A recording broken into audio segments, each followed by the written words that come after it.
The smell hit her before she even reached the window. Lena Ashwood was carrying a bucket of cold water down the back corridor when it reached her. Faint, almost buried under the sharp pine scent of the morning air, and the familiar kitchen smells of flour and boiled herbs. But it was there. She stopped walking. She set the bucket down slowly. She tilted her head just slightly to the left, the way she always did when her nose caught something it needed to investigate, and she breathed in again, long, slow, careful. It was not a cooking smell. It was not cleaning oil, or boot polish, or candle wax, or any of the 100 ordinary scents that moved through the pack house at any given hour. It was something older, something that lived in the dark corners of old remedy books and poison warnings that healers kept locked away from the general population. She knew the smell because she had read about it once, 3 years ago, in a water-damaged book she had found tucked behind the medical shelf in the pack's small library. She had read every book in that library, because it was the only place in the ironclad pack where no one bothered to watch her. She had filed the smell description in her memory the way she filed everything, quietly, without fuss, without anyone noticing. Nightshade root compound, rare, slow-moving, almost impossible to detect without knowing exactly what to look for. She picked up the bucket again and kept walking. Her hands were steady. Her face was calm. She had spent a long time learning to make her face show nothing, and she was very good at it now.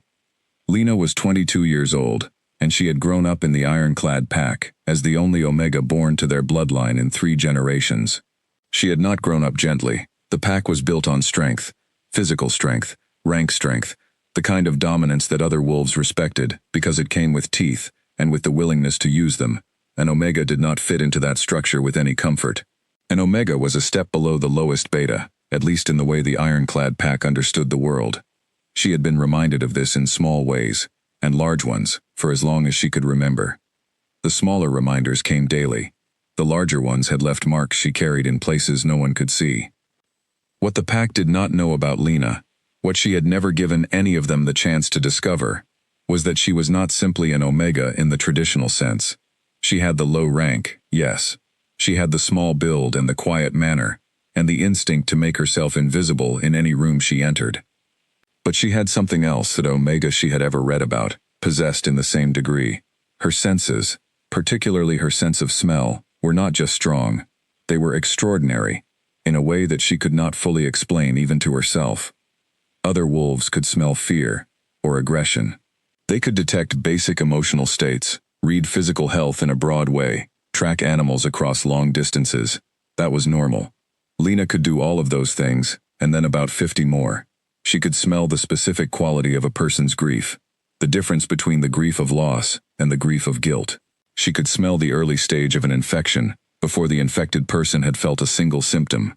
She could smell when someone was lying, not always perfectly, but often enough that she had stopped being surprised by it.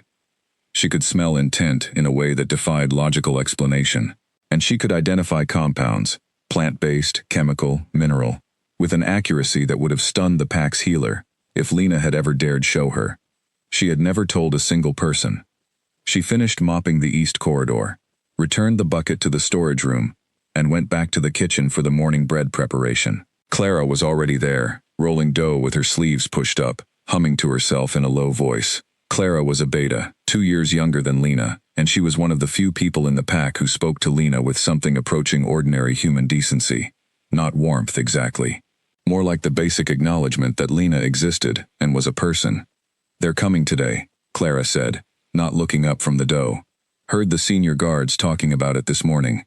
The convoy left the crossroads last night." Lena said nothing. She had already heard about the convoy. Everyone in the pack had. The Alpha King Caden Voss was coming for an inspection visit ahead of the Grand Council meeting, and the pack had been in a state of controlled panic about it for the past week. Pack Alpha Gregor had ordered every common space cleaned twice. He had ordered new banners hung in the Great Hall. He had ordered the kitchen to prepare meals of a quality that the kitchen had not been asked to produce in living memory. Lena had spent the past 4 days peeling, chopping, scrubbing, and preparing, without a word of thanks from anyone. "Gregor is frightened," Clara added, which was the closest she would come to saying something openly critical of the Pack Alpha. She pressed her lips together after saying it, as if remembering herself. "Everyone's on edge." "I know," Lena said. She began measuring flour into a large bowl. The smell from the corridor was still there, at the edge of her awareness. She had been tracking it since the moment she first caught it. It was not coming from inside the pack house. It was coming from outside, from the direction of the main gate, which meant it was coming from whichever vehicle or person had arrived, or was about to arrive. She had not told Clara this. She was not going to tell Clara this. She was going to think it through carefully, alone, the way she thought through everything. By mid-morning, the convoy had arrived. Lena did not go to watch. She stayed in the kitchen and listened instead, and what she heard told her enough. She heard the change in the air, the way everyone's voice rose slightly, then dropped to a near hush, then rose again, in murmured excitement and nerves. She heard boots on the stone of the main courtyard, the sound of multiple vehicles stopping in sequence. She heard Gregor's voice doing the thing it always did when he was performing, broader than usual, louder than necessary, shaped for an audience. She heard, beneath all of it, the very distant and brief sound of a voice that was none of those things, low, even, the kind of voice that did not need volume, because it had never had any doubt that it would be heard. She pressed her nose to the crack at the edge of the kitchen's back window. The scent was stronger now, much stronger, and now that she could isolate it from the general smells of the pack house, she could identify it with a clarity she did not want to have. The nightshade compound was on a person, not in a container, not stored nearby, not left behind somewhere. It was on a person who had been near it long enough for it to absorb into their clothing, possibly into their skin. The absorption process with nightshade root compound was slow and deliberate. That was the nature of it. It did not act in an hour or a day. It worked over time, seeping gradually through whatever it was in contact with, entering the body in quantities so small that the body's natural response systems did not raise any alarm. 3 days minimum for the early effects, 7 to 10 days for the serious ones. Lena counted backward in her head. The king's convoy would have been traveling for 5 days from the capital, 5 days of skin contact with whatever was carrying the compound. She pressed her palm flat against the cold stone beneath the window and breathed in once more, slowly, to be absolutely certain. Her nose gave her the same answer it had given her the first time, the same answer it had given her every time she had checked since the morning. She was not wrong. She was not imagining it. The compound was real, it was present, and it was on someone in the incoming convoy. She straightened up, dried her hands on the cloth tucked into her apron strings, and went back to the bread. Her mind was moving very quickly beneath the stillness of her face. She needed to think. She needed to think carefully, because what she was considering doing was not something that could be undone once it was done. There was a protocol for everything in the ironclad pack, and that protocol had a particular and very firm rule regarding Omegas. Omegas did not approach senior wolves of higher rank uninvited. Omegas did not raise concerns to authority figures directly. Omegas did not insert themselves into matters above their standing. These were not written rules, exactly, but they were enforced as though they were, and the enforcement was not gentle. An Omega who interrupted a formal occasion was an Omega who disappeared from the pack roster within a week, one way or another. Lena was aware of this. She was also aware, with a clarity that surprised even herself, that she was considering doing it anyway.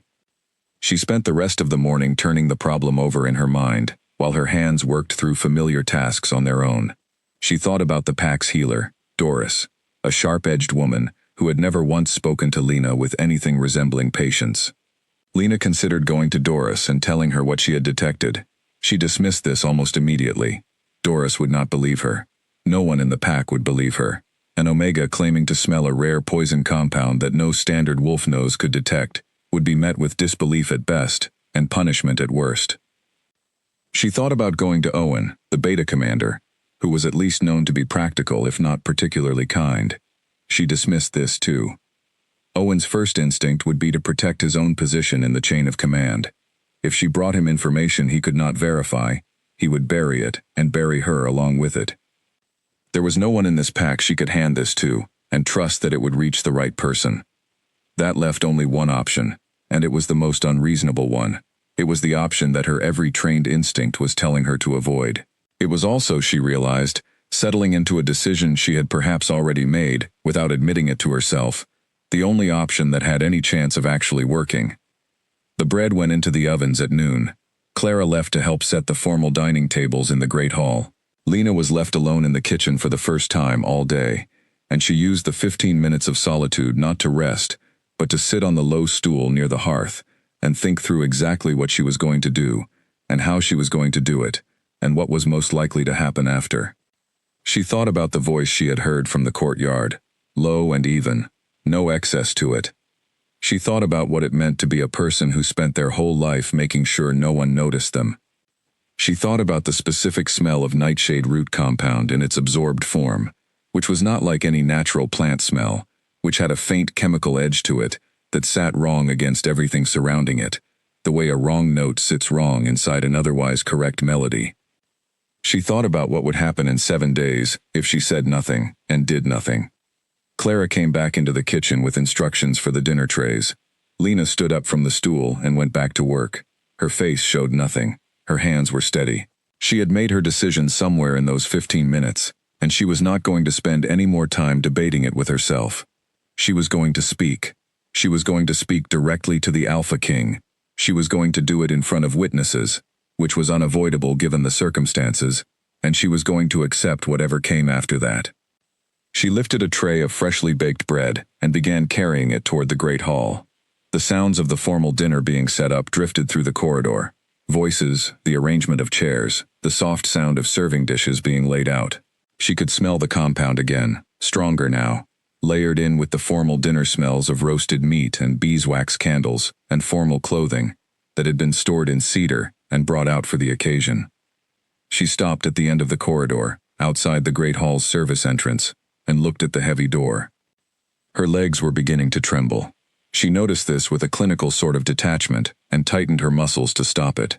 Her heart was beating faster than she liked. She noticed this too, and breathed carefully until it slowed to something manageable. She was not brave.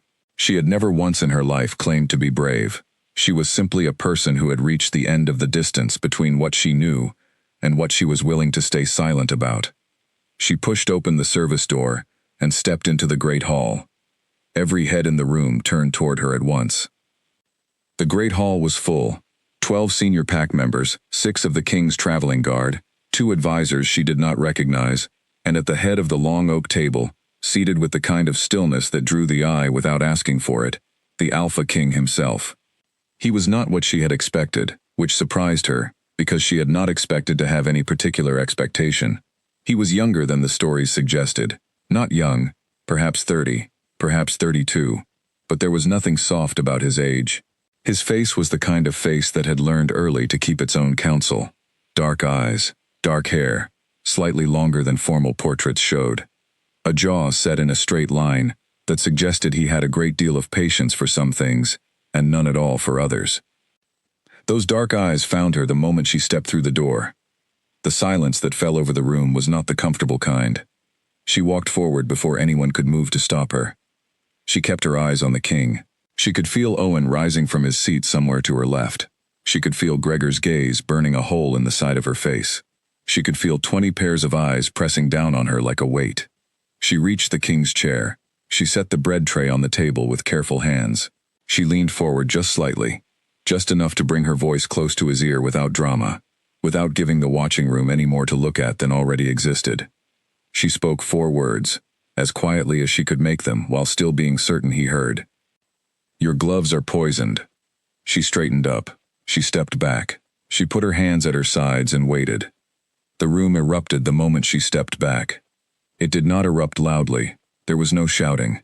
But there was the sudden scraping of chairs and the sharp intake of breath from multiple directions at once. And Owen was out of his seat before anyone had fully processed what had happened. He crossed the room in 4 fast steps and took Lena by the upper arm. She did not pull against him. She went still, the way a person goes still, when they have accepted that the next part is out of their hands. "My sincere apologies," Owen said, to the king, not to Lena.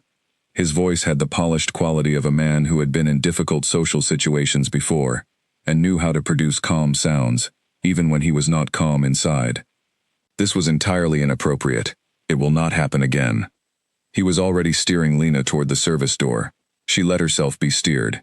There was nothing she could do to stop it that would not make things worse. and she was operating on a very precise calculation of what was and was not worth fighting for at this exact moment.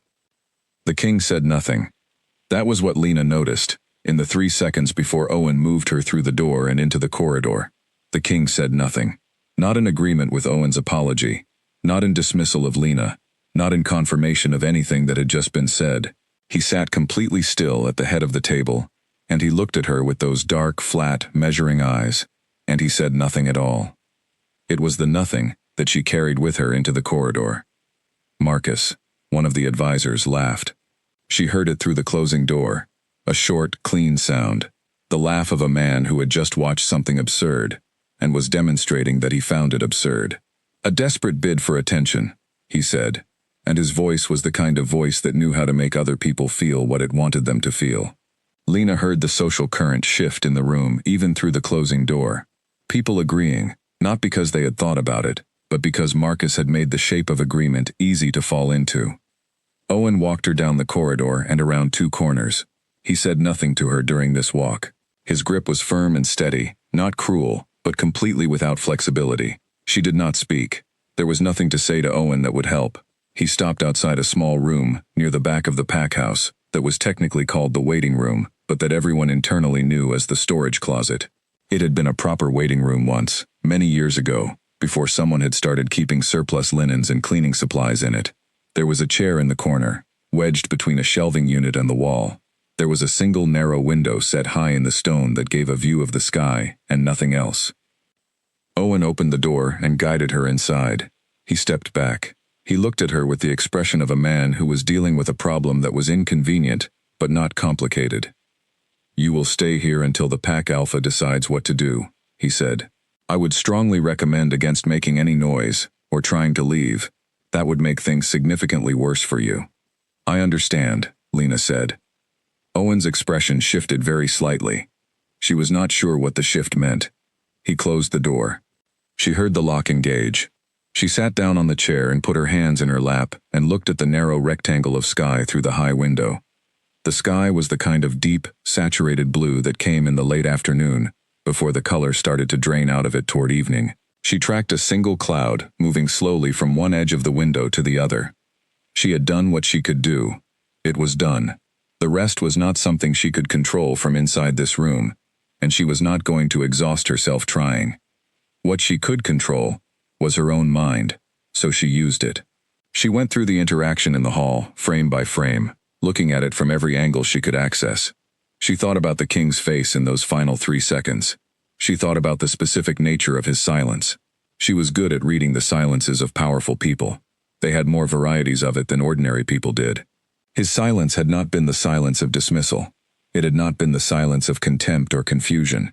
It had been the silence of a man who was thinking very fast and very carefully, and who was not going to let anything show on his face while he did it. She thought about what she had smelled from him, now that she had been close enough to get a proper reading. His natural scent was winter cold and controlled, like snow that had settled and was not going anywhere. But threaded through it, faint enough that she might have missed it at distance, was a slight wrongness. Not illness, not exactly. More like the beginning of something.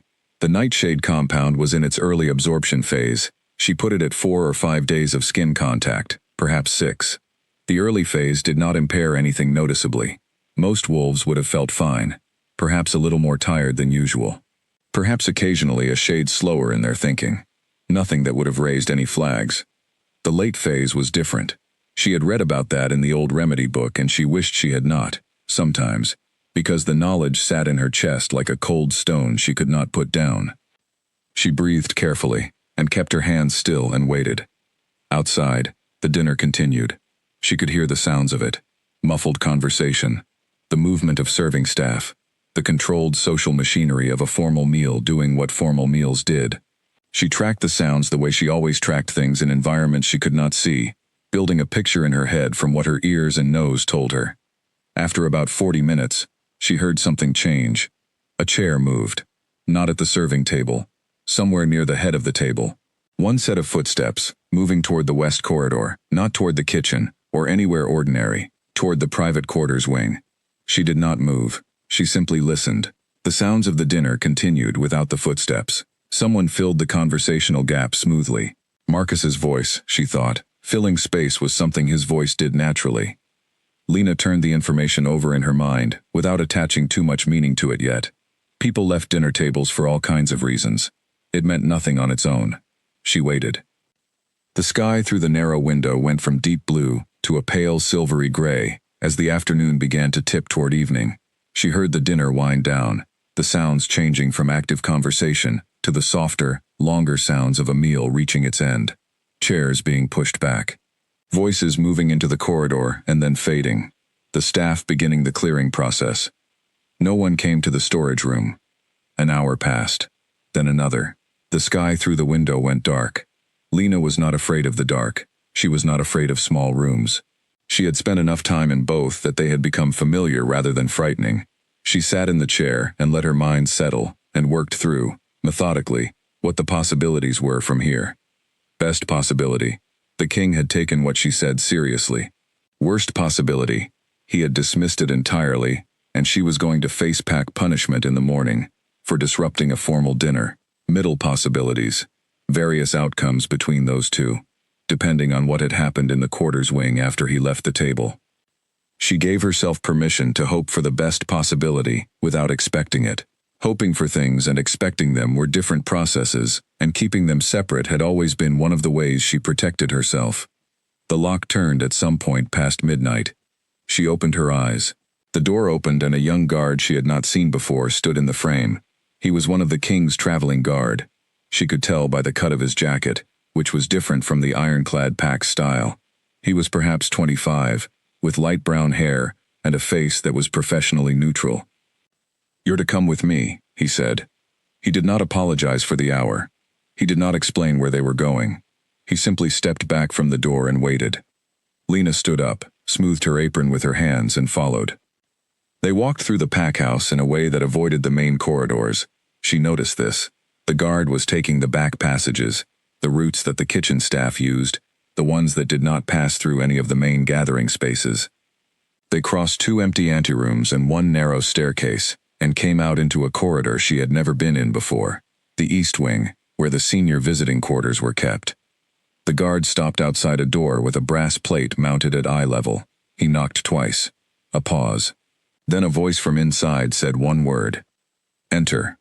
The guard opened the door and stepped aside, which meant Lena was going in alone. She went in alone.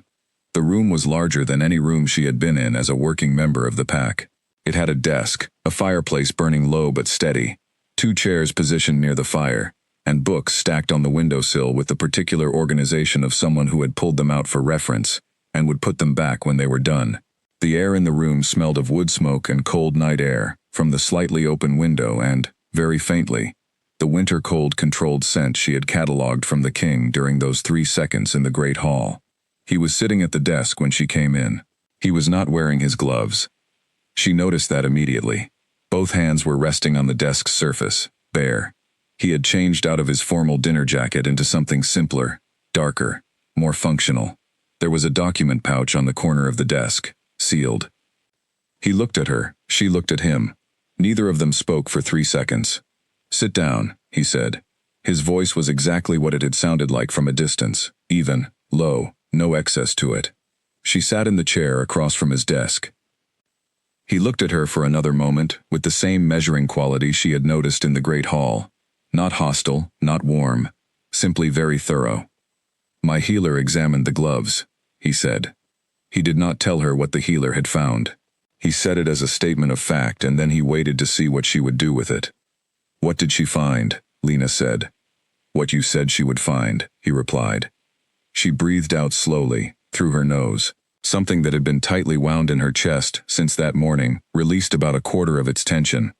"I need you to tell me how you knew," he said, "not the version you would tell someone who was not going to believe you, the true version." Lena looked at him across the desk. He met her look with the same steady patience she had seen in the great hall, the patience of a person who was genuinely prepared to hear what she was going to say, and was not performing that preparation. "My sense of smell is different from other wolves," she said. "I can detect things that most noses cannot isolate, compounds, substances, the early chemical stages of things that have not become visible yet. Like a rare plant-based compound absorbed into leather," he said. "Yes." How long have you been able to do this? My whole life, she said. I have just been better at identifying what I was smelling as I have gotten older and learned more about what the smells corresponded to. He was quiet for a moment. The fire shifted in the grate, and the shadows moved on the wall behind him. Have you told anyone? He said. No. Why not? But she thought about how to answer this in a way that was honest and brief. Because being useful in ways that no one can explain is not always safe, she said. Especially for someone at the bottom of a hierarchy. Something moved through his expression. Not sympathy exactly. More like recognition. The expression of a person who had filed that specific piece of information in a place where they would use it later. I am going to ask you to do something, he said. You do not have to agree to it. You can say no, and I will have you return to your room, and you will face no consequences for what happened tonight, regardless of your answer here. She waited. I want you to identify where the compound came from, he said. Specifically, I want to know who in this house was the source of it. Her hands were still in her lap. She kept them still.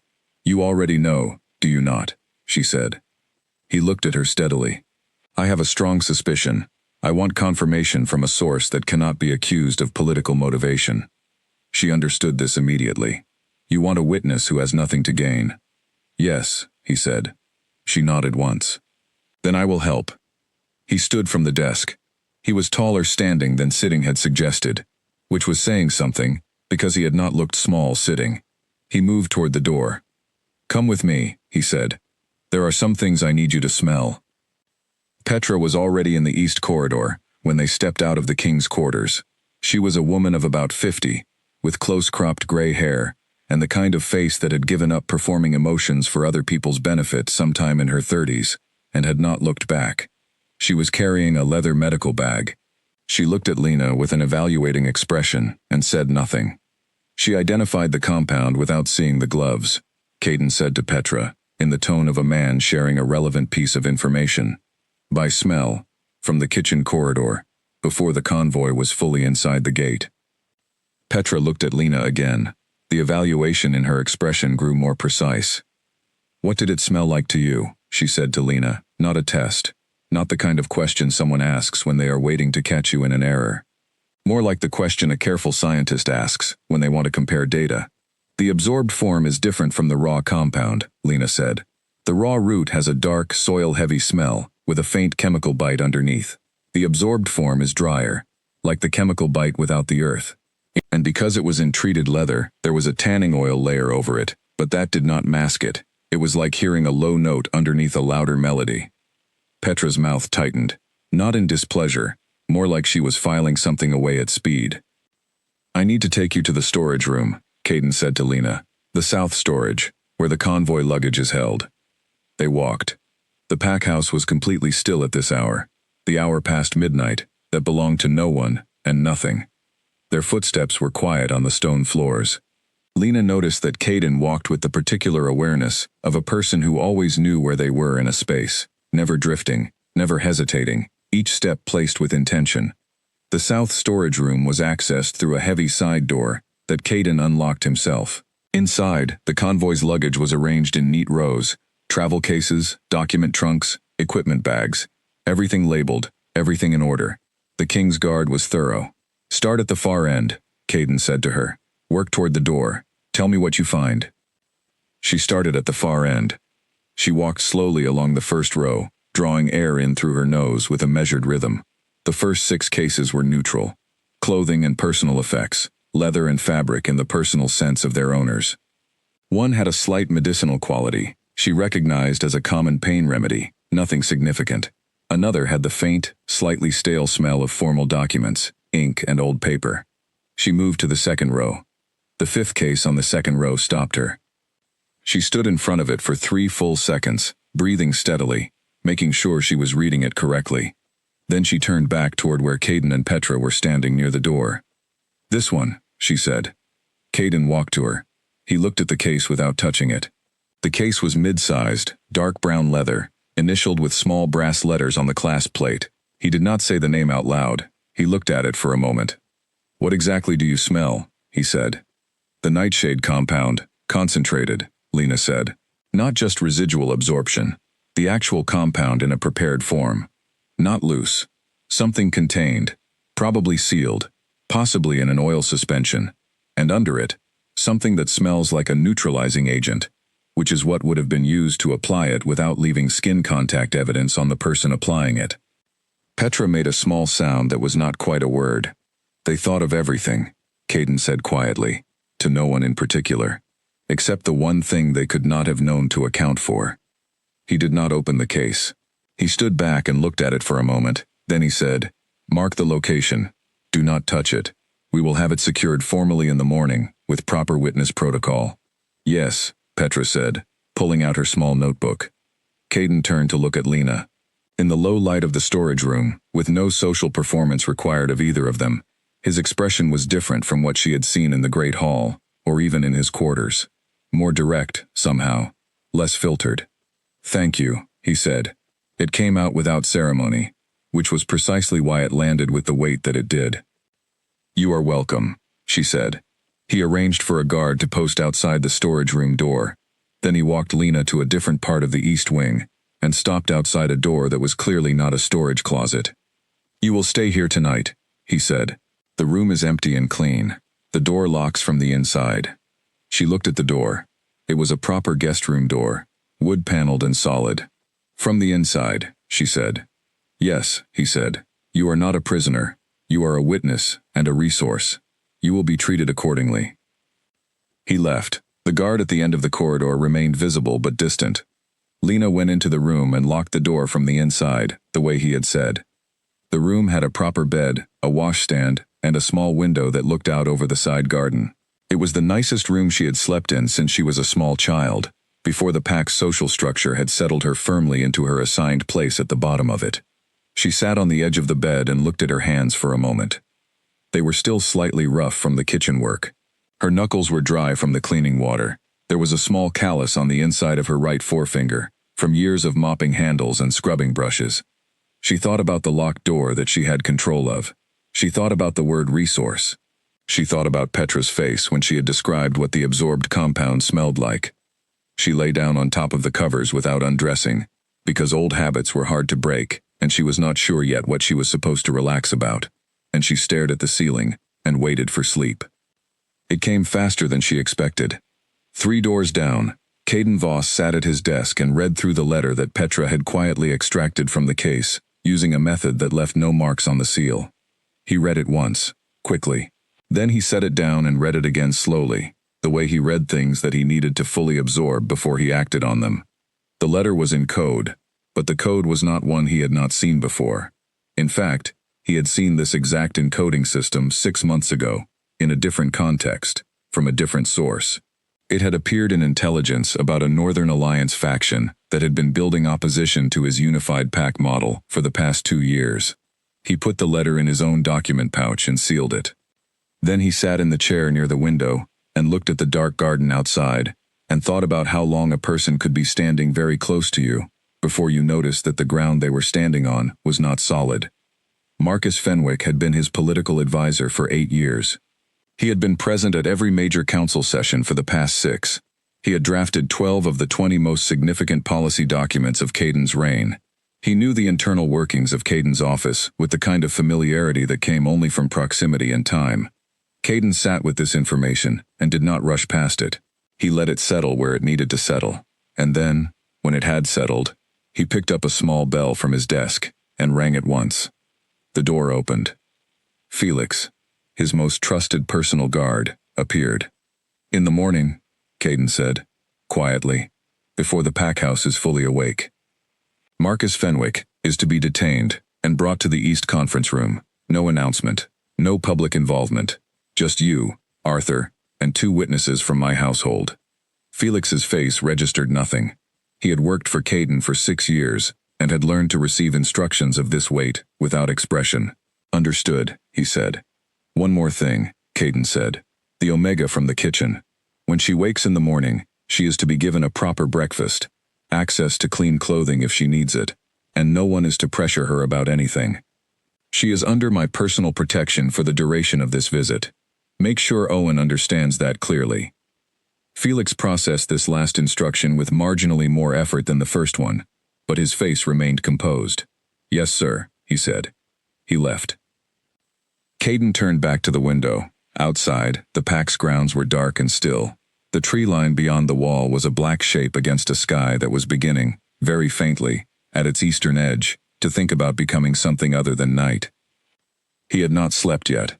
He was not going to sleep tonight. He thought about a girl in a kitchen corridor, catching something with her nose that no one else on the property had caught. He thought about the steadiness of her hands when she set the bread tray on the table. He thought about the 4 words she had chosen. Not a dramatic announcement, not a long explanation, not anything shaped for an audience. Just 4 words, quiet and precise, saying exactly what needed to be said, and nothing more. He thought about what it cost someone to walk into a room like that and say 4 words like those. He went back to the desk and began drafting the formal detention order. Lena woke before dawn out of pure habit. The kitchen bell never rang in the east guest wing, but her body did not know that, so it pulled her up toward consciousness at the usual hour, regardless of where she was sleeping. She lay still for a moment, working out where she was. The ceiling was different, the sounds were different, quieter, more settled, without the constant low hum of the kitchen that had been the background to her waking life for years. Then she remembered, and she lay still for a different reason entirely. The window showed a sky that was the gray-blue of very early morning. She could hear nothing from the corridor outside. She got up, washed her face at the basin, and sat in the chair near the window and watched the sky lighten. A knock came at her door about an hour after dawn. She opened it to find a young woman she had not seen before, one of the king's household staff, judging by the cut of her uniform, holding a tray with breakfast things on it. Real breakfast things.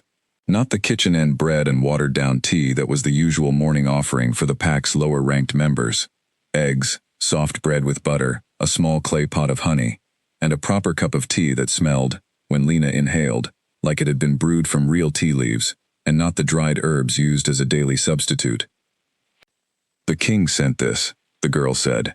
Her name was Nell, she added, and she asked if Lena needed anything else, in the tone of someone who had been told to ask, and was asking sincerely. Lena said no, thank you, and brought the tray inside.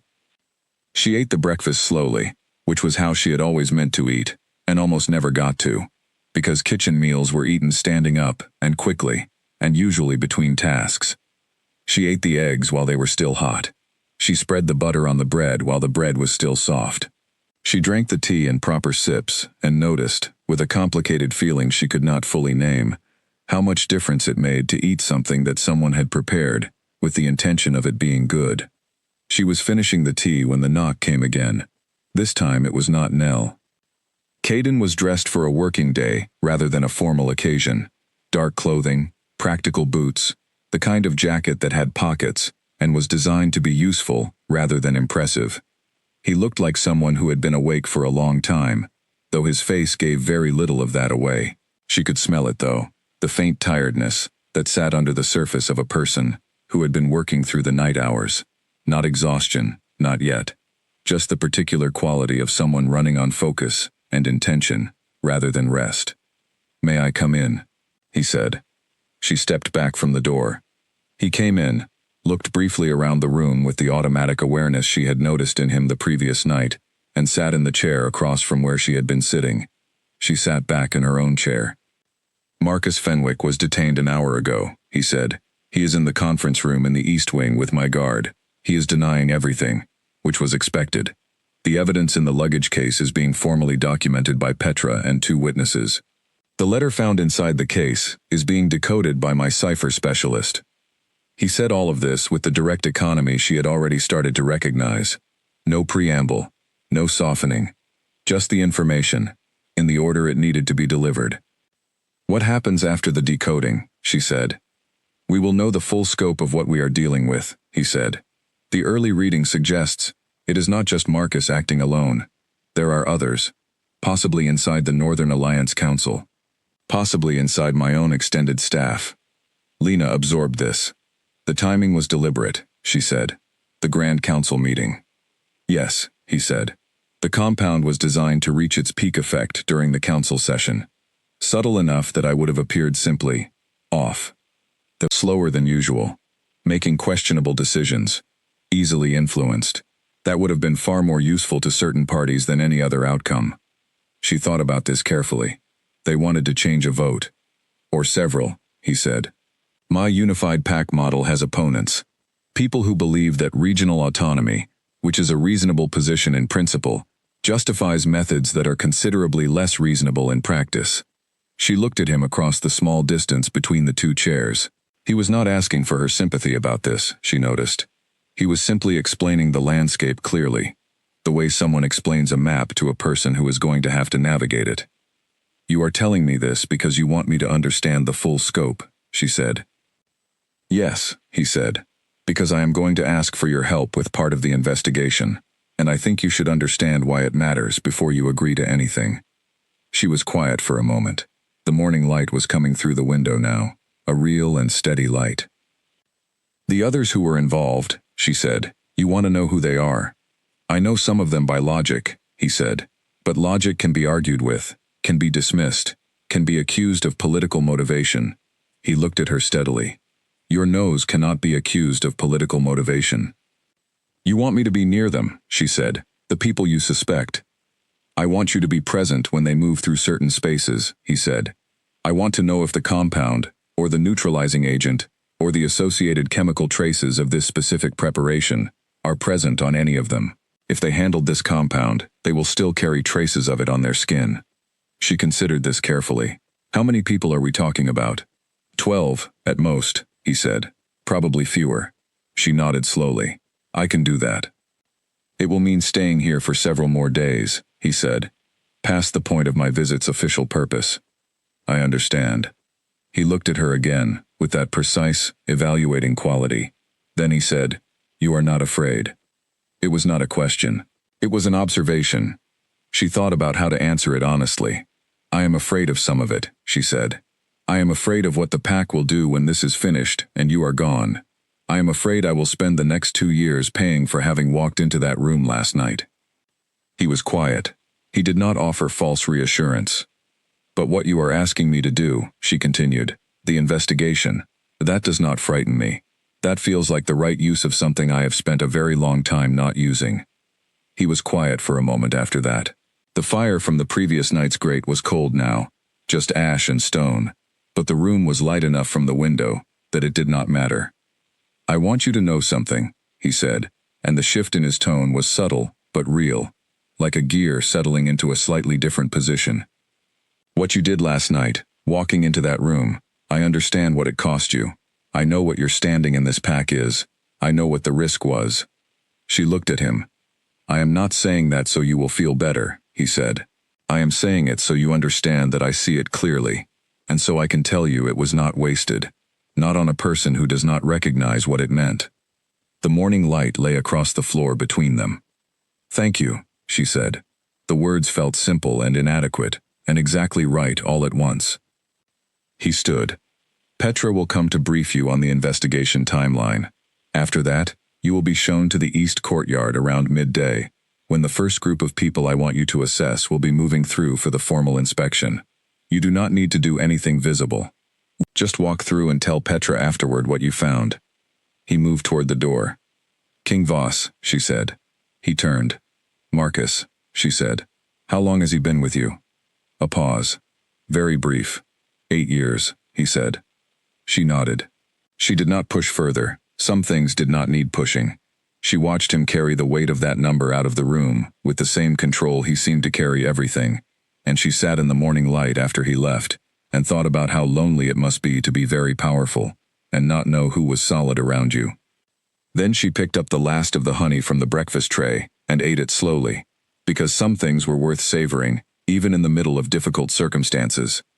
Petra arrived at Lena's room 2 hours after the king left, carrying a leather folio, and the expression of a woman who had not sat down since the previous evening, and had no immediate plans to. She set the folio on the small table near the window, and opened it without introduction.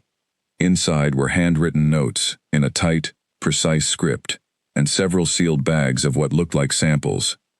I have been documenting the compound in the case, Petra said.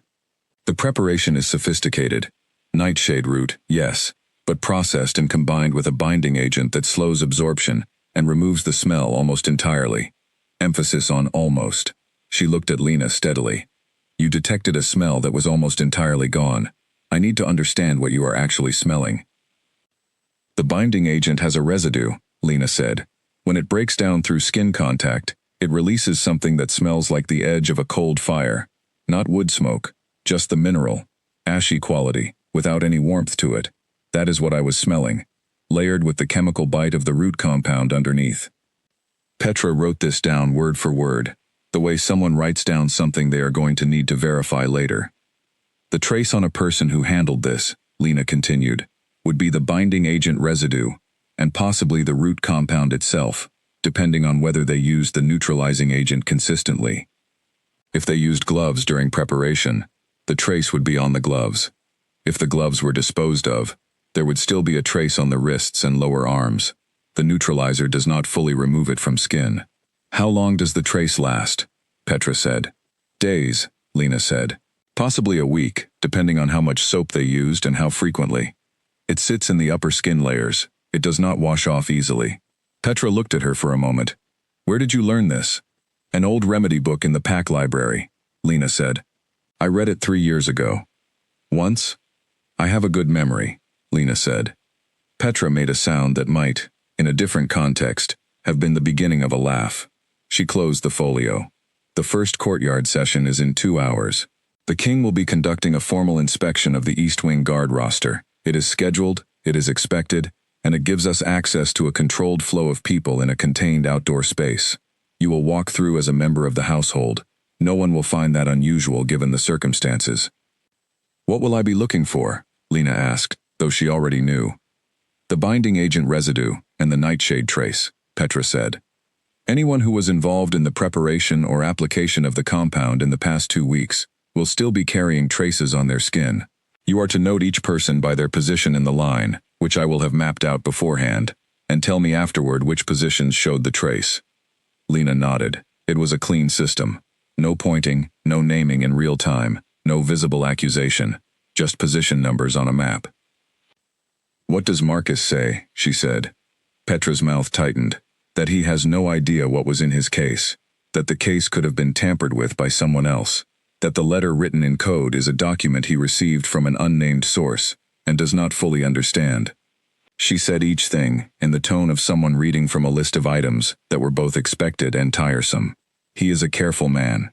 He prepared his denial in advance. He will hold to it until he has to let go, Lena said. Yes, Petra agreed. Which is why your contribution to the evidence is more important than anything Marcus says right now. The 2 hours moved quickly. Nell brought Lena a clean change of clothing. Plain, practical, nothing that announced rank either way. Lena dressed carefully and sat near the window, and thought through what she was about to do with the same methodical care she had used the night before.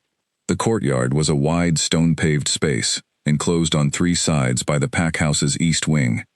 It was used for formal occasions and guard reviews. When Lena walked through it with Petra at the midday bell, it had the organized quality of a space put to official use. 2 rows of people standing in straight lines, the king at the far end with Felix and Owen, the inspection progressing with the controlled formality of a military review. She walked, she breathed, she catalogued. Most of what she smelled was ordinary, the soap and leather and individual scent signatures of 24 people standing in 2 rows, under a midday sky. She had always found crowds challenging not because of the noise or the closeness, but because of the sheer density of information coming in at once. She had learned to filter it, to move past the broad reading, and zero in on specific signals. She found what she was looking for, at the 8th position in the right-hand row. It was not strong. It was the residual trace, 4 or 5 days old, on the inside of the wrists. The person was wearing long sleeves rolled all the way down, which helped trap the trace close to the skin. The scent had the exact quality she had described to Petra. Cold mineral edge, faint chemical bite underneath. The ghost of the binding agent's breakdown process. She did not change her pace. She walked past with the same even step and looked straight ahead. At the 14th position she found it again, fainter this time, a week old at least, but present, unmistakably present. She reached the far end of the courtyard, turned, walked back, and joined Petra near the east door. She did not say anything in the courtyard. She waited until they were inside the short corridor off the entrance, and then she said, "Position 8 in the right row, and position 14. Petra had the map out immediately. She marked the 2 positions with small, neat crosses. She looked at the names against those positions, and her expression became very controlled, the kind of control applied to a reaction that would otherwise show itself plainly. "I will not ask which names those correspond to," Lena said. "That is not my part of this." "No," Petra said. "But it is useful for you to know that one of those names is not a traveling guard or a member of the king's advisory staff." Lena looked at her steadily. "One of them belongs to this pack." Petra said nothing, but she said nothing in a way that was not a denial. Lena thought about this as she walked back to her room. She had known, from the moment she first caught the compound scent that morning by the kitchen window, that the plan had to involve someone inside the pack. The compound had been present on someone in the convoy, yes, but where had it come from originally? It did not grow locally. It was not something you found in a standard Northern Alliance apothecary. Someone had sourced it. Someone with connections that reached further than the pack's own borders. She thought about Gregor, the pack alpha. She thought about his voice at the dinner the night before, apologetic and performative, and aimed in all the wrong directions. She sat in her room and looked at the ceiling, and did not reach any conclusions she was not ready to reach yet. She waited instead. Waiting was something she was very good at. In the East Conference Room, Marcus Fenwick sat across from Felix and maintained his denial with the patient skill of a man who had spent 8 years learning how to manage information in the most powerful office in the 12-pack territory. He answered every question with a question. He referenced his long record of service with just enough frequency to be useful without being pitiful. He said things like, "I would never, and I am willing to submit to any investigation the king deems appropriate," with the smoothness of a person who had prepared exactly these phrases well in advance. He did not know that while he was talking, a map of 24 positions in the east courtyard was sitting on the king's desk, with 2 positions marked with small, neat crosses. He did not know that the 2 people who corresponded to those positions were, at this exact moment, being quietly separated from the general population of the pack house and the convoy staff, and brought to different rooms in the west wing. He did not know any of this, and that was exactly how Caden had intended it.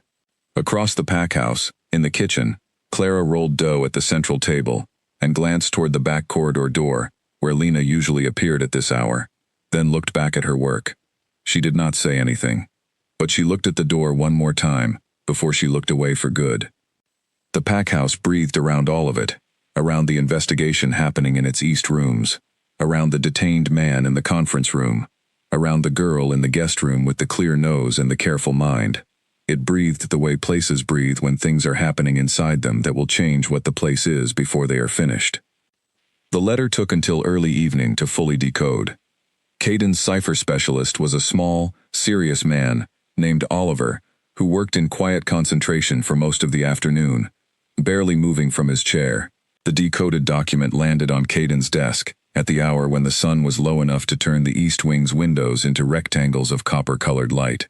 Caden read it standing up, which was how he read things when he needed to keep some part of himself in motion, while his mind processed what his eyes were taking in. Oliver had translated the letter with notes in the margins where the code was ambiguous. Most of it was not ambiguous. It was a communications log between Marcus and 3 correspondents, identified by initials, LD, RP, and GI. The nature of the communications made it clear that LD and RP were within the Northern Alliance network.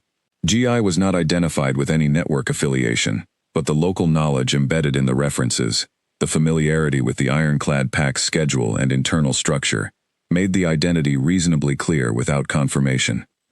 Caden set the document down and stood at the window for a long moment, with his hands behind his back, looking at the copper-colored light moving on the far wall.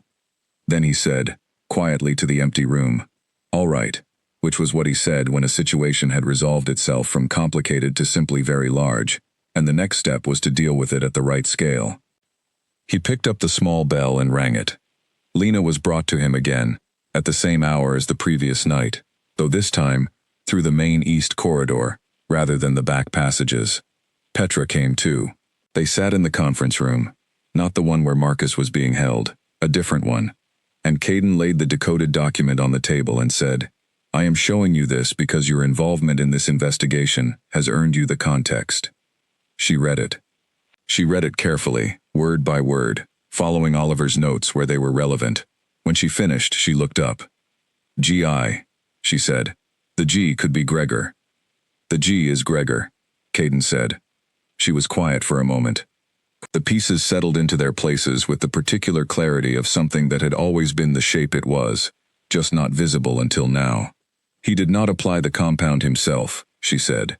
He did not handle it. The pack member at position 14 in the courtyard. That was someone else. Yes, Caden said. That was his second in command, a man named Colin. Colin is the one who sourced and transported the compound to where Marcus could access it. She thought about Colin, a compact, weathered man in his 50s who had always stood just slightly behind Gregor, the way shadows stand slightly behind the things that cast them. She had never had reason to think about Colin very much. He had never paid her any particular attention, which, in the Ironclad Pack's hierarchy, was simply what men at his level did with people at her level. They did not think about them at all. What about position 8? She said. Petra answered this one. A member of the king's own convoy guard, a man named William, who joined the travel detail 6 months ago. He was placed there deliberately, Lena said. Yes, Petra said. Recruited by LD's network. His role was to ensure the gloves were placed in the king's luggage after the convoy assembled, so that the source remained inside the convoy and was never traceable to anyone in the pack. Lena thought about this design carefully. It had been layered, each piece at a remove from the others, so that catching any single piece would not immediately collapse the whole structure. It had been built by someone with real experience of how investigations worked and how to create distance between an action and the person responsible for it. Marcus built this design, she said. He spent 8 years inside my council, Caden said. He understood exactly how we would investigate if we found anything. The one thing he did not design for was me, Lena said. The sentence sat in the air between them. Caden looked at her across the table. No, he said. That was the one variable the design had no accommodation for. She looked down at the decoded document for a moment, then back up. What do you need from me tonight? She said. A third identification, he said. Tomorrow morning, RP, we have a list of possible people that person could be, based on the decoded communications context. I want you to walk through the space where that group will be gathered for the morning brief. It is a formal procedure, nothing unusual. You will be present as a clerical assistant. I need to know if the trace is on any of them. I will do it, she said. He nodded. The evening is your own. Dinner will be brought to your room. Tomorrow's session is early. She stood to go. At the door she paused. Gregor, she said. Will you confront him tonight? Not yet, Caden said. When I confront Gregor, I want the full picture in front of me. I want every thread confirmed before I lay it on the table. That is when a careful man makes mistakes, when the full picture is in front of him, and he can no longer calculate which piece to hide. She thought about this. You are giving him one more day to believe he is safe. Yes, Caden said. His voice was even. It is the most useful thing I can do for him. She went back to her room. Nell had left a dinner tray on the table, and this time there was a small candle lit beside it. The gesture was small and unnecessary, and it made something warm move through her chest without warning. She ate dinner. She read more of the plant almanac that had been on the room's small shelf. She went to bed at a reasonable hour and lay in the dark and thought about the architecture of what she had helped build in the past 24 hours. She had walked into a room and said 4 words, and now the architecture of a plan that had taken years to construct was coming apart piece by piece. She was a small person in an apron who mopped floors and identified plant compounds by smell. She had always been those things, but in the space of one day, she had become those things plus something else, something that did not have a clean name yet. She thought about the word resource. She thought about the word asset. She thought about how neither of those words was quite the right size for what had actually happened. She thought about what the right word might be, and decided she did not need to find it tonight. Some things could be named after they had had time to become fully what they were. She closed her eyes and slept deeply, for the first time in a very long time. Irene Doyle was removed from the anteroom within 20 minutes of being identified. It happened with the kind of efficiency that spoke to long practice. Felix and Arthur appeared on either side of her as the morning brief dissolved, their presence making the movement look like an escort rather than a detention, until they were well into the west corridor, and the anteroom was behind them. She said nothing. She looked straight ahead. Lena, watching from the corridor window, saw the moment when Irene's face changed. Not dramatically, not with any visible collapse, but with the subtle shift of someone who has just understood that a calculation they were completely confident in has produced the wrong answer. That shift lasted perhaps 2 seconds. Then her face went back to controlled. "She will be harder than Marcus," Lena said. Petra, standing beside her, agreed without any hesitation. She has been living a double position for much longer. The calculation is deeper in her. But the evidence is physical, and it is on her skin, and she cannot deny that. Lena thought about what Petra had suggested, a small supply Irene might be carrying on her person. Did Felix search her? Quietly, Petra said, yes. There was a small vial in the lining of her left jacket sleeve. The cold feeling in Lena's chest tightened. She was prepared to use it at the council meeting, Lena said. She was carrying the means to do so, Petra said carefully. Whether she would have used it depended on factors we do not yet fully know. But the preparation was there, and it was deliberate. Lena breathed steadily. She had known, intellectually, from the moment she identified the compound that morning in the kitchen corridor, that what she was detecting was an attempt on a person's life. She had known it with her mind, but standing in a corridor 2 days later, with the confirmation that a second dose had been carried, and ready, brought the knowledge into a different register. Not intellectual, physical and real, landing in her chest with a weight that was harder to move around. She pressed her hand flat against the cool stone of the corridor wall, and breathed through it. "Are you all right?" Petra said, in a tone that was clinical, but not unkind. "Yes," Lena said. "I am all right." Caden was informed within the hour. Lena did not see his reaction directly. She was not in the room when Petra delivered the news, but she could construct it from the change in the rhythm of the East Wing around midday. Things moved faster. Quietly faster, the kind of speed that comes with purpose rather than panic. She heard Felix's footsteps in the corridor several times. She heard the East conference room door open and close 4 times in a span of 20 minutes. Then the pack house went very still. She was watching the garden from her window when she heard, from a distance, the sound of Gregor's voice. Not the performed version of his voice, the broad audience-shaped one she had always known from down hallways. This was a different register. Lower, less certain. She could not hear the words, only the quality of the sound, but the quality told her enough. The confrontation was happening. She turned from the window and sat in the chair and waited. It took 2 hours. She read the plant almanac without absorbing any of it, and then set it down, and simply sat with her hands in her lap, and let the time pass. Petra came to her room in the early afternoon. "Gregor has confirmed his involvement," she said. She sat across from Lena, with her usual precise posture. He was not the architect of the plan. He was an enabler. He provided access, schedule information, and silence. He knew what Marcus was doing, and he allowed it in exchange for assurances about the Northern Alliance's position on regional autonomy, if the council vote went their way. Lena looked at her. He was willing to let the king be harmed for a political concession.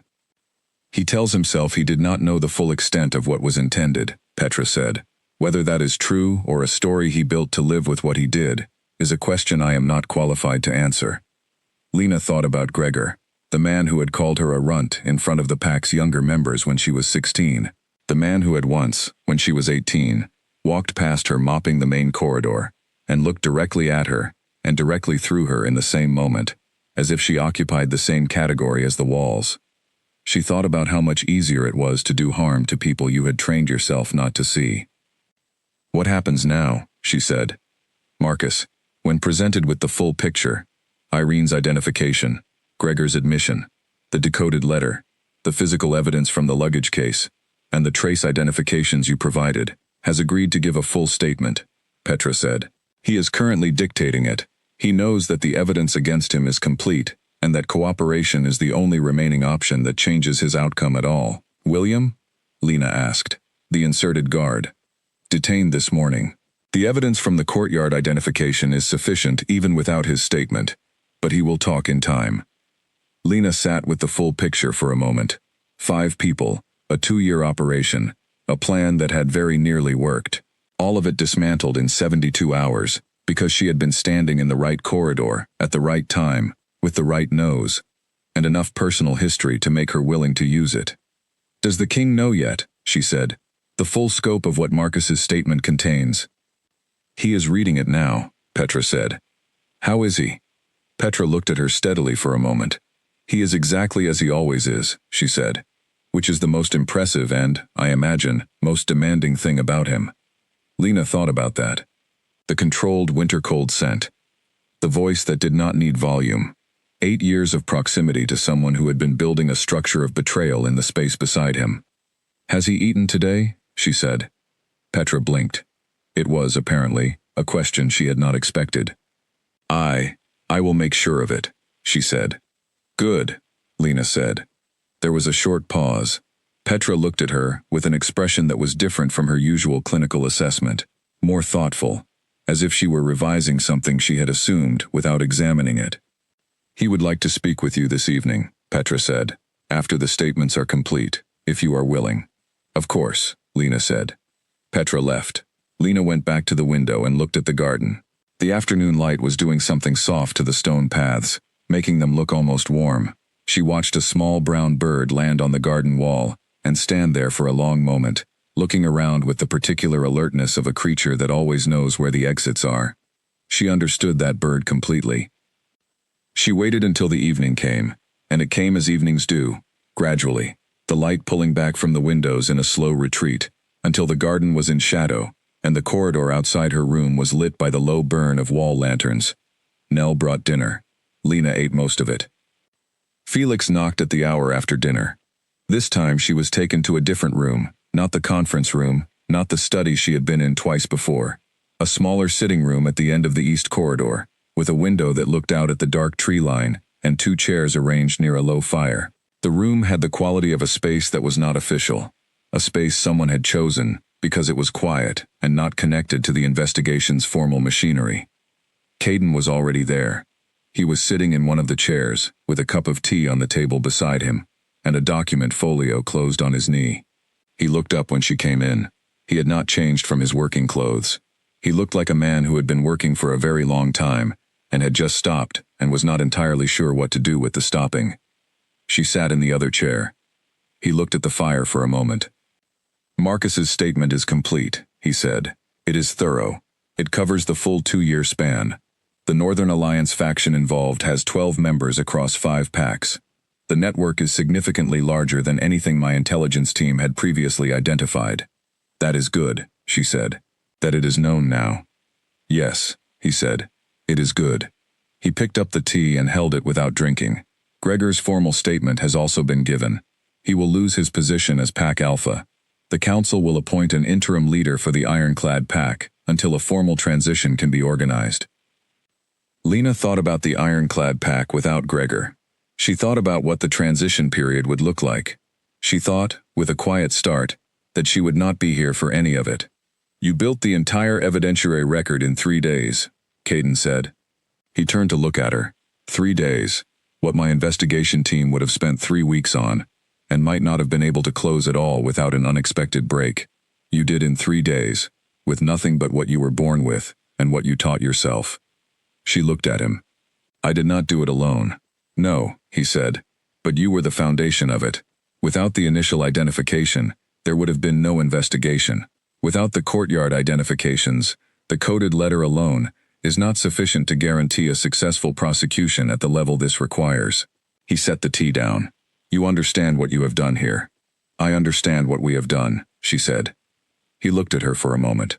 The fire shifted, and the shadows moved quietly around the room. "I want to offer you something," he said, "and I want to say it clearly, with no pressure and no expectation attached, so that you can hear it for exactly what it is." She waited. He told her. He told her about the position. A formal role in his household, not as a servant, but as a specialist. An advisor, on compound detection and scent-based intelligence. A direct reporting structure to him and to Petra. He told her about the rank designation that would make the traditional hierarchy irrelevant, the protection that came with it, the framework that Petra would build around her ability to make the evidence legally defensible and formally applicable. He told it plainly, in the same direct way he told everything. No performance to it.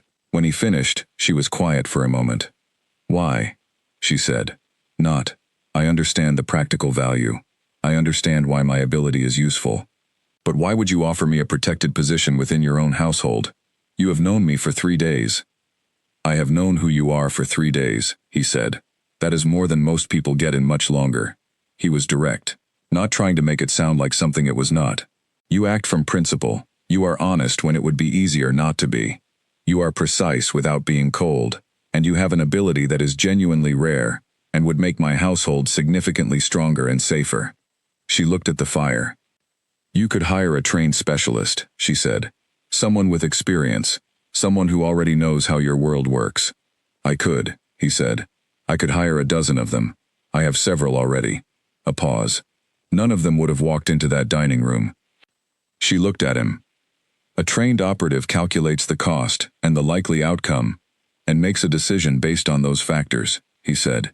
"You calculated the cost, saw that it was very high, and walked in anyway, because it was the right thing to do. Those are not the same person." She was quiet for a long moment. The fire burned steadily. Outside the window, the dark tree line stood against a sky that was beginning, just barely, to show the first stars. "Yes," she said. He looked at her. "Yes, I accept," she said. "I want to be clear. Not because I have nowhere else to go. Not because I am afraid of what comes next for me in this pack if I stay. But because you are right, that this is something real, and I have spent a long time not doing real things." He nodded, slowly. Something in his expression shifted, the same small, controlled shift she had seen before, the door opening a crack quality that she had begun to recognize as his version of something warm. "Pack what you have," he said. "We leave the day after tomorrow." The announcement was made at the morning assembly the following day. Caden made it himself, which was not what Gregor's supporters had expected, and not what Gregor himself, sitting at the side of the room with Felix standing quietly nearby, had prepared himself for. He had expected a formal notice through channels, the kind of thing that goes on paper and gets read out by someone else. What he got was the king, standing at the front of the assembly room, with the particular stillness that pulled attention, without asking for it, and saying, in even and precise language, exactly what had happened, why it had happened, and what was going to happen as a result. He did not editorialize. He did not perform anger or betrayal. He stated facts and their consequences in the same tone he might use to describe the weather. Gregor would step down immediately. An interim leadership council would govern the ironclad pack until a formal transition process was completed. Marcus Fenwick and 4 others would be transported to the capital under guard for formal proceedings. All members of the household were to cooperate fully with the interim council's review process. The Grand Council meeting would proceed as scheduled. The unified pack model discussions would continue. He did not mention Lena by name. He did not mention the investigation's catalyst. She had not expected him to, and she was grateful for it. She was watching from the back of the assembly room, standing near the corridor entrance, not hiding, but not positioned to be looked at either. She watched the room absorb the announcement in waves, the shock, rolling through the assembled faces like a slow tide, the recalibration, as people rapidly sorted what this meant for them specifically, the anger in some faces, the relief in others, the blank, careful neutrality of people who were not yet sure which response was safest. Clara was standing near the kitchen entrance. Lena could see her from across the room. Clara's face went through several things in quick succession. Shock, then something more complicated, then a careful settling. She looked toward the back of the room at some point, and caught Lena's eye across the crowd. She held the look for a moment. Then she gave a very small nod. Nothing that anyone else would notice. Just a slight incline of her head. The kind of nod that means I see you, and I understand, and I am not going to make a scene about any of this. Lena returned it. The assembly dissolved into the controlled disruption of a group of people who had just been told that the structure they had been living inside had changed. Owen stood near the window with 2 others, his expression that of a man rapidly reassessing every decision he had made in the past week. Lena walked through the dissolving crowd and went back to her room. She spent the first hour sitting quietly and making a list in her head of everything she was leaving behind, and everything she was taking with her. Leaving behind the kitchen floor she had mopped so many times, she could describe every stone in it. The storage room off the east corridor, where she had been locked the night of the dinner. The library, where she had spent hundreds of quiet hours reading books that no one had bothered to stop her from reading, because no one had thought she would do anything useful with what was in them. The word runt, and the people who used it, and the particular quality of being in a room full of people who looked through you, rather than at you. Taking with her the plant almanac from the room's small shelf that Petra had quietly said she could keep when she noticed Lena reading it. The memory of the last 3 days, every precise detail, filed in the part of her mind that kept things it would need later. The knowledge that she could walk into a room and say 4 words and change the direction of something very large. Taking with her, also, a feeling she had not named yet, one that had been growing slowly over 3 days, and that she kept approaching, and then stepping back from, like a fire that was warm and real, but that she was not yet sure was hers to stand close to. She left that in the list without a name and moved on. In the afternoon, she was asked to come to the East Wing for the formal documentation process. A clerk recorded her full account of events from the morning she first detected the compound through the 3 identification sessions. She spoke clearly, and answered every question with precision. The clerk read it back to her, and she confirmed each passage. She signed her name at the bottom of 3 pages. Lena Ashwood. 2 words she had written on documents before only as a kitchen worker's mark on supply requisitions and cleaning logs. The signature looked different this time. She was not entirely sure why. Maybe it was the document it was on.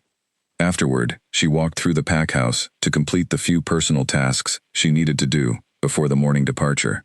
The pack house had a different quality now, still the same stone corridors and familiar smells, but with a new tension to it, the tension of change and progress.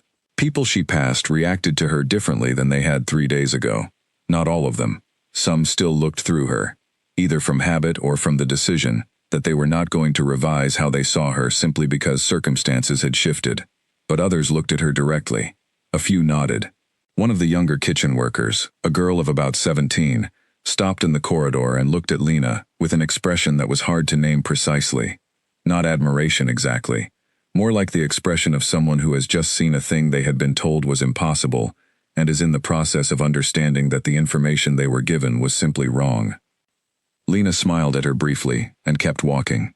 She went to the library one last time. It was empty at this hour, which was how she had always preferred it. She stood at the shelf where the old remedy book had been, years ago, before someone moved it, or it was lost, or simply removed by the slow process that deals with things no one thinks are being used. The shelf was occupied by something else now, a collection of trade ledgers that held no interest for her. She stood there for a moment anyway, because the library had been her space in a way that nothing else in the pack had ever been. Then she went back to her room and began packing. There was not much to pack. This had always been true. She had the clothes she arrived in, the clean change Nell had brought her, and a few personal items that fit in the single bag she had always used. The plant almanac. A small notebook she had used for personal lists and observations over the years. A photograph from a small box she kept with her belongings. Old, slightly faded, her mother's face looking out of it with an expression that Lena had spent a long time trying to read, and never quite managed to. She put the photograph in the top of the bag where she could reach it easily. Clara knocked on the door of the guest room in the early evening. It was the first time anyone from the pack's regular staff had come to the East Wing with a personal purpose, since Lena had been moved here. Clara was still in her kitchen clothes, which meant she had come between finishing the afternoon's work and starting the dinner preparation. She stood in the doorway with her usual practical manner, but there was something underneath it that was not usual. "I heard what happened," Clara said. Everyone heard the announcement. But I heard more than the announcement. From the kitchen. Things that people were saying." "All right," Lena said. "You are leaving tomorrow," Clara said. "Yes." Clara looked at her for a moment. She was not someone who performed emotion, which was one of the things Lena had always quietly respected about her. "Good," she said. She pressed her lips together briefly. "Good for you. It is good." "I know what you mean," Lena said. "Was it worth it?" Clara said. "Walking into that room like that?" Lena thought about this seriously, the way Clara would appreciate. "Yes," she said. Clara nodded once. I did not know about you, she said. What you could do. All those years. I know, Lena said. It is all right. I should have. Clara started, then stopped. Clara, Lena said, and her voice was not unkind. There was nothing different you could have done with information you did not have. Clara looked at her. And then she nodded again, and this time, the underneath thing settled into something more like relief. Take care of yourself, she said. You too, Lena said. Clara went back to the kitchen. Lena listened to her footsteps retreat down the corridor, and turned back to her bag. In the evening, after dinner, there was a knock at her door that she recognized from the sound of it before she reached it. She opened the door. Caden was standing in the corridor, with the expression of a man who had come with a specific purpose and was being direct about it. Walk with me, he said. They walked the east wing corridor slowly, which was not how he usually walked. He matched her pace rather than his own, which she noticed and did not comment on. William has given his statement, he said. He was recruited 8 months ago, not 6. The timeline shows the operation was in preparation even longer than the coded letter indicated. She listened. The 12 council members of the Northern Alliance faction will be formally notified tomorrow morning that their involvement has been documented, he said. 3 of them will be asked to withdraw from the upcoming council session. The remaining proceedings will take place under an adjusted security protocol.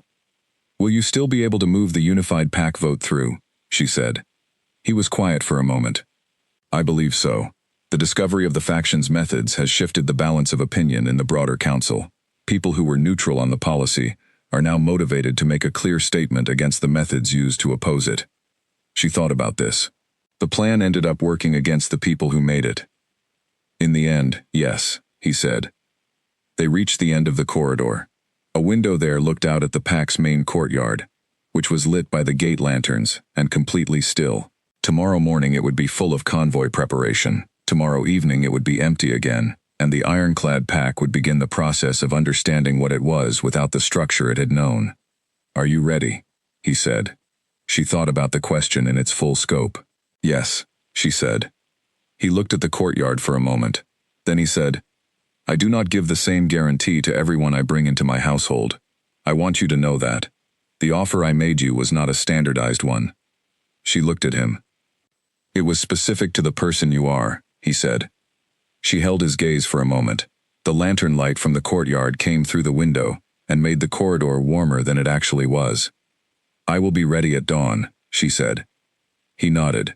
He walked back down the corridor. She watched him go. Then she went back to her room and sat on the edge of the bed and put her hand over the feeling she still had not named and let herself feel it quietly, alone, in the proper way, without rushing toward it or away from it. The morning of departure arrived the way mornings arrive when something important is happening in them, with a particular quality of aliveness in the air, an edge to it, as if the day itself was paying attention. Lena was dressed and had her bag beside the door by the time the first gray light showed in the window. She had woken before the pre-dawn, not from kitchen bell habit this time, but from something else, the body's awareness that the day was significant. She sat in the chair near the window and watched the sky go through its slow sequence of colors. She did not rush this. She had been in the ironclad pack for 22 years. She could take 15 minutes to watch it get light one last time. The sounds of the convoy's preparation began before full dawn, the particular sounds of organized departure, multiple vehicles being made ready, the systematic activity of people who knew their tasks and were completing them with practiced efficiency. She could hear it through the guest wing's walls. Horses, equipment, voices keeping low out of respect for the early hour. Nell knocked at exactly the time she had said she would, and confirmed that the convoy would be assembled and ready to move within the hour. She asked if Lena needed anything else. Lena said no, and thanked her. She picked up her bag. She was halfway to the East Wing's main exit when she heard her name from behind her. She turned. Doris, the pack's healer, was standing in the corridor. In 22 years, Doris had spoken to Lena perhaps 4 times. Each time it had been in the context of Lena being in the way of something or failing to correctly complete a task. She stood now with her arms folded and an expression on her face that Lena could not immediately categorize. You are going then, Doris said. Yes, Lena said. Doris looked at her for a moment. She was a sharp-edged woman, who had been sharp-edged for so long, it had become the structure of her face. But underneath it, in this particular moment, there was something else. Something that looked, very briefly, like the expression of someone who has just realized they missed something they should have seen. You could detect compounds by smell, Doris said. It was not a question. It was the statement of a woman arriving late at a piece of information she was not entirely sure how to handle. Yes, Lena said. Doris looked at her for 3 more seconds, then she said, I never asked. No, Lena agreed. The sharp-edged expression returned, which was probably easier than staying in the other territory. Good luck, she said, in a tone that was not warm, but was at least genuine. Thank you, Lena said, and meant it, and walked out. The main courtyard in the early morning had the organized density of a convoy, fully assembled and waiting to move. Vehicles in line, guard horses positioned at the front and rear, personal effects loaded and secured. Caden was already at the head of the convoy, speaking quietly with Felix. He looked up when Lena came through the main gate. He did not call out. He simply noted her presence with a brief look that registered she was there, and returned to his conversation. That was fine. That was exactly fine. She found Petra at the second vehicle, who directed her to a seat inside, and told her the travel time to the first scheduled stop was approximately 4 hours. Petra had a way of delivering practical information that made it feel like the most sensible arrangement in the world, which Lena had come to appreciate. The convoy began to move at the first hour of true daylight. Lena looked out the window as they passed through the pack's main gate. She had not been outside that gate in a long time. She could not remember exactly how long. Months, certainly. The world beyond the gate was the same world she had always lived adjacent to. The trees and roads and open sky of the Northern Territory, but something about the act of moving through the gate made it feel different. Not larger exactly, more accessible, more genuinely hers to move through. She did not look back at the pack house as they cleared the gate. Some things did not need a last look. The road south moved through pine forest for the first hour. The trees close on both sides, and the light coming through them in long, angled columns that moved as the convoy moved. It was a cold morning, clear, the kind of air that smelled of frost and distance. She opened the window a few inches and let it come in. Petra sat across from her working through documents, occasionally making notes, occasionally glancing up with the assessing quality that Lena had come to find reassuring rather than uncomfortable. After about an hour, Petra set down her pen. I want to ask you something, she said, not formally, personally. Lena waited. When you first detected the compound, Petra said, and you understood what it was, what was the first thing you thought? Lena considered this honestly. I thought I was probably wrong, she said. I went over it several times. I tried to find another explanation for what I was smelling. Why? Because being right meant doing something very difficult, Lena said, and I wanted to give myself one more chance to be wrong first. Petra looked at her. But you did not actually think you were wrong. No, Lena said, but I gave myself the chance. Petra turned this over for a moment. Then she said, I have been the king's personal healer for 11 years. In that time, I have met 12 people who I would describe as genuinely indispensable to the functioning of his household and his work. Not useful, indispensable. The kind of person whose absence would create a gap that cannot simply be filled by a competent replacement. Lena looked at her. You will be the 13th, Petra said, not a compliment, a clinical assessment. The kind that, from Petra, meant more than a compliment would have. The forest gave way to open country around the second hour. Rolling ground, pale winter grass, a wide sky that had gone from dawn gray to the clear and cold blue of a proper winter day. The convoy moved steadily. The rhythm of travel settled over everything. Lena found, to her own surprise, that she was not anxious. She had expected to be anxious, about the future, about the capital, about the council meeting and everything that came after.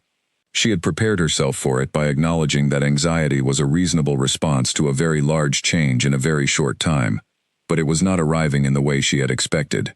What arrived instead was something quieter, a feeling of momentum, of being in the right direction even when the destination was still distant. She thought about what Petra had said, the 13th indispensable person. She thought about what indispensable meant and where it came from. It did not come from a gift you had. It came from what you did with a gift. from the decisions you made when the gift intersected with a moment that needed it. She had always had the gift, the decisions were newer. At the midday stop, the convoy pulled off the road into a wide cleared area where the horses could be watered and the travel crew could eat. It was efficient, nothing prolonged about it.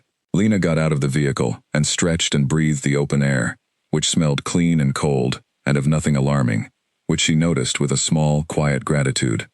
She was standing at the edge of the clearing, looking at the tree line, when she heard footsteps beside her. Caden came to stand about 2 feet to her left, looking at the same tree line. He was quiet for a moment, in the way he was often quiet. Not the absence of thought, but the presence of it. 4 hours to the evening camp, he said. We will stop there overnight, and make the capital in 2 full travel days after that. All right, she said. He was quiet again. She let the quiet be what it was. The 12 council faction members have received their formal notifications, he said. 3 of them have already sent communications requesting private meetings before the council session. Requesting or demanding, she said. The corner of his mouth moved. It was very brief and very controlled, but it was there. The ones requesting are the ones who understand their position. The ones I have not heard from yet are the ones who believe they can still calculate their way out of this. She thought about this. What will you tell the 3 who requested meetings? That they should come prepared to listen, he said, and to demonstrate that they have something more constructive to offer than the methods their faction chose. She breathed the cold air. Some of them probably genuinely believe in what they are arguing for. Regional autonomy, pack independence. Yes, he said. The position is legitimate, the methods are not. He looked at the tree line. People with legitimate positions who choose wrong methods do a great deal of damage to both the position and the cause. They give the opposing side the easiest possible argument. She thought about this, and the opposing side is you. In this context, he said, although what I am opposing is the method, not the position itself, the unified pack model does not eliminate regional autonomy. It creates a framework in which regional needs can be addressed, without every pack making independent decisions that affect all the others. He paused. This is not the most engaging subject I have raised in conversation. I do not find it uninteresting, she said honestly. He glanced at her sideways. I have spent a long time reading about things I could not participate in, she said. Pack governance, regional policy, historical agreements between territories. I read about them because they were in the library, and I had questions that needed to go somewhere. He was looking at the tree line again, but his attention had shifted. She could feel the quality of it change. What kind of questions? He said. Questions about why things were the way they were, she said. Why packs operated the way they did. Why certain structures persisted even when they were not producing good outcomes. Where the rules came from and whether the rules were actually rules or just habits that had been in place long enough to look like rules. He was very quiet for a moment. You have been thinking about governance for most of your life from a kitchen corridor, he said. It was not quite all of my life, she said. The early years I was mostly thinking about what was for dinner. She paused. Approximately 18 years. That corner of his mouth moved again, slightly more visibly this time. We will find you someone to have those conversations with properly, he said, as part of your role. I would like that, she said. The convoy remobilized around them. People moved back to their vehicles with the smooth routine of a group that had done this many times. She and Caden turned from the tree line without needing to signal each other, and walked back toward the convoy. There are people at the Capitol, he said as they walked, who will not know what to make of you at first. Your background, your specific function. It will take some time for the structure to accommodate you. I have spent a long time not fitting into structures, she said. I am better at navigating that than most. I know, he said. I am not warning you about it. I am telling you that I am aware of it, and that my household will be given clear guidance on how to treat you. A brief pause. You will not spend this role feeling like you need to earn the right to be there. She looked at the road ahead. Thank you, she said. He got into the lead vehicle. She got into the second. The convoy moved forward. The open country rolled by on both sides, the pale grass and the winter sky, and the long, clear distance of a road going somewhere real. Petra was reading when she got back in. She looked up briefly. How was the stop? She said. Good, Lena said.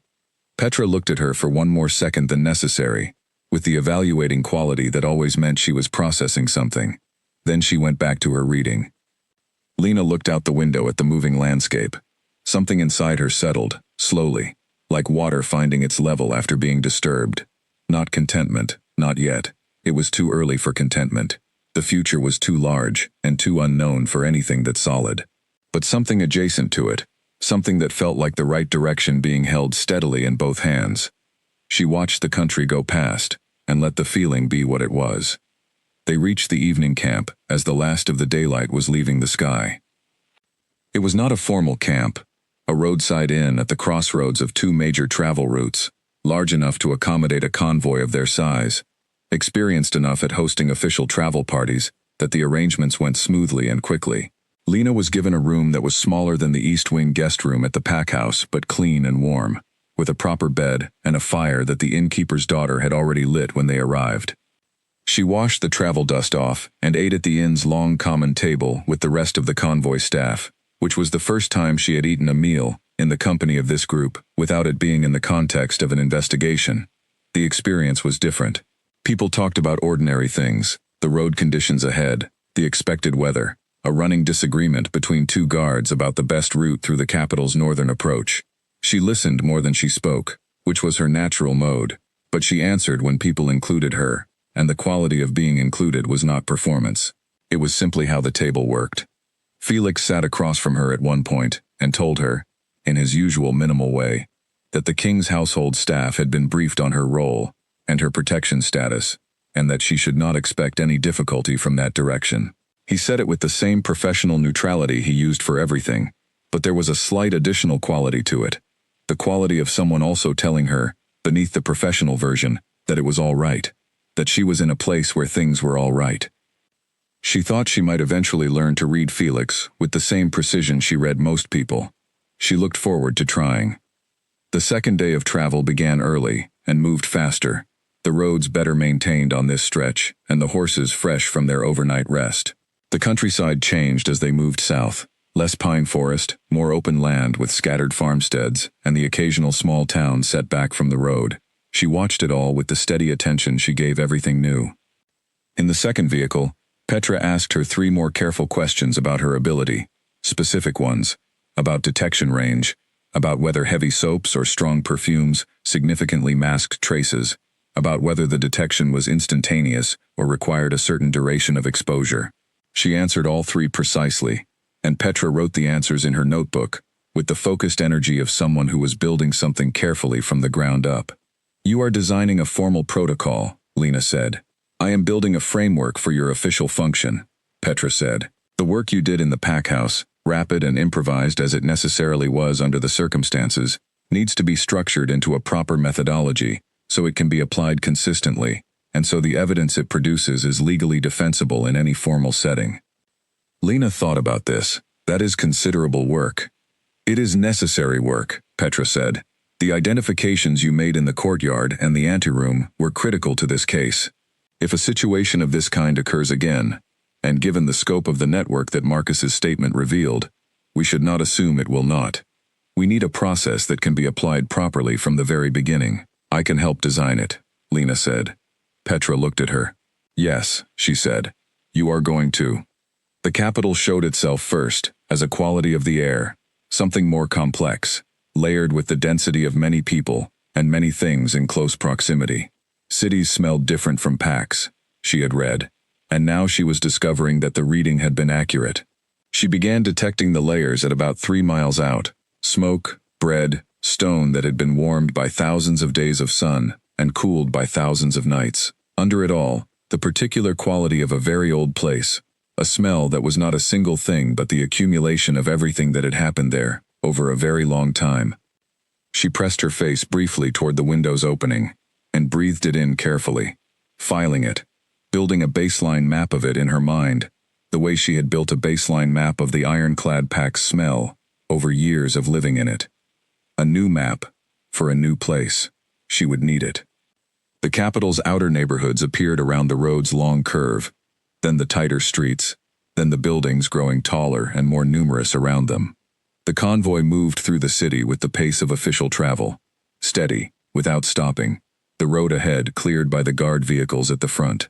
She watched the streets move past the window with the focused attention of someone seeing something for the first time, and knowing that the first impression is the most complete one, before familiarity begins to smooth the details. The king's residence came into view around the last major turn. A large, serious building in gray stone, broad and old, not decorated with excess but with the particular quality of a place that had been important for a very long time, and did not need to announce it. She looked at it for the full time it was in view, before the convoy turned through the main gate. The gate closed behind them. She got out of the vehicle with her bag and stood in the wide interior courtyard for a moment, while the convoy dispersed around her in organized activity. Nell appeared from somewhere. She had been in one of the rear vehicles, and was immediately moving people and luggage in the right directions. Arthur was directing the guard vehicles toward the stable entrance. Felix was already inside. She could tell by the absence of him. Petra came to stand beside her. "Household orientation is tomorrow morning," Petra said. "Tonight, you should rest. Your rooms are in the East Residential Wing, 2nd floor. Nell will show you." "Are his rooms in the East Wing?" Lena asked, because knowing the geography of a place had always been how she oriented herself. "The West," Petra said, without any particular inflection. "All right," Lena said. She followed Nell through the residence's main interior, which was larger than the ironclad packhouse, but had the same quality of purposeful use. Everything meant for something, nothing merely decorative. The East Residential Wing was quieter, a long corridor, with rooms along one side and windows along the other, looking into an interior garden that, in winter, was bare and structured and oddly beautiful. Her room was the third one down, larger than she had expected. A proper fire already lit, a writing desk by the window, bookshelves along the near wall that were partially filled. She stood inside the door for a moment and looked at the bookshelves. She put her bag down. She crossed to the shelves and looked at the spines. History, policy documents, regional natural histories, a collection of healing texts. Someone, she suspected Petra, had made deliberate choices about what went in this room. She put the plant almanac on the shelf, in the space that looked most like where it belonged. She unpacked the rest of her bag, which took approximately 4 minutes. She put the photograph on the writing desk where she could see it from both the chair and the bed. She sat in the chair by the window and looked out at the bare winter garden. A knock at the door. She went to it. Caden was in the corridor. He had changed from travel clothing into something that was still practical, but was the clothing of someone who was home rather than in transit. He looked, not relaxed, exactly, because that word was probably not in his full range, but differently calibrated than he had been on the road. "The council meeting opens in 7 days," he said. "In that time, I need you to be briefed on the 12 faction members and their known affiliates. Meet with the legal team handling Marcus's prosecution, and establish your formal role designation with the household administration." He said it in the way he always listed things, precise, sequential, with the assumption that she would want the information organized rather than softened. "Is that manageable?" "Yes," she said. He looked at her, then at the room behind her, briefly, noting the bookshelves and the photograph on the desk. "Are the rooms acceptable?" he said. "They are very good," she said. "Thank you." He nodded. He was about to step back and she would have let him, but something made her speak. "King Voss," she said. He stopped. She thought about how to say what she wanted to say.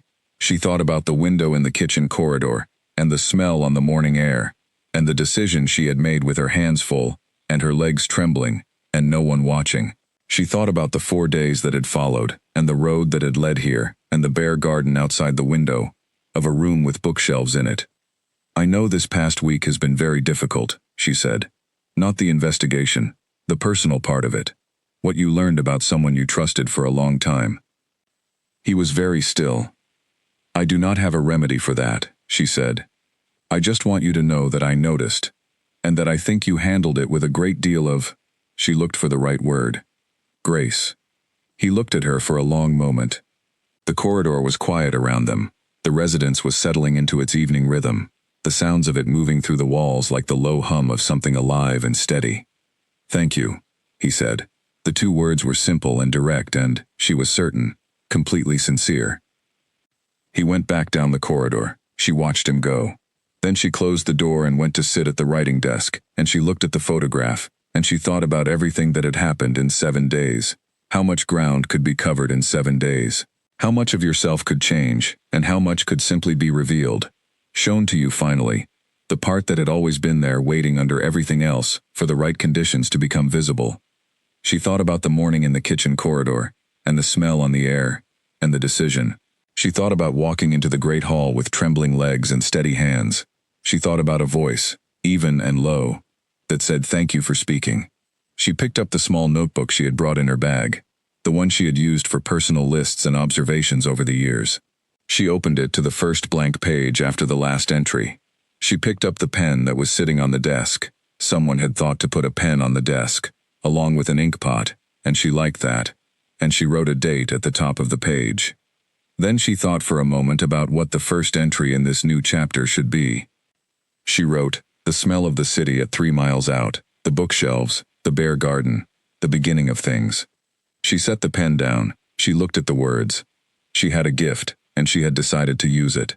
She had a name that now appeared on an official document, in a different capacity than a kitchen work record. She had 7 days before the council meeting, and a great deal to learn, and a great deal to contribute, and, somewhere in the residence's west wing, a person who had said to her that she would not spend this role feeling like she needed to earn the right to be there. She thought about the unnamed feeling she had been carrying carefully since the first evening in the East Wing sitting room. She looked at it directly for a moment, the way you look at something when you are ready to stop looking away from it. Not yet. Too early. Too large. Too important to rush. But there. Real. The kind of feeling that had a patience to it, because it was the kind that knew it had time. She closed the notebook. She went to the window and looked at the bare winter garden, which was lit by the residence's exterior lanterns in a way that made the structure of it, the paths, the stone borders, the bare branch trees, look clear and precise and exactly itself. In 7 days the council meeting would begin, and whatever came next would begin with it. She would walk into rooms she had never been in before, carrying the ability she had spent 22 years keeping quiet, and she would use it openly, properly, with the full weight of a formal role behind her. She would help build a framework that made the evidence legally defensible. She would sit in briefings and contribute to decisions that mattered on a scale she had never previously been allowed to operate at. She would walk through rooms, and breathe, and tell the truth of what she smelled. It was, she thought, a good life's work. It was, in fact, exactly the kind of thing she had been made for. The lantern light lay across the winter garden, and the bare trees stood in their clear and patient shapes, and she looked at all of it for a long moment before stepping back from the window. She had a long day ahead of her tomorrow. She was ready for it.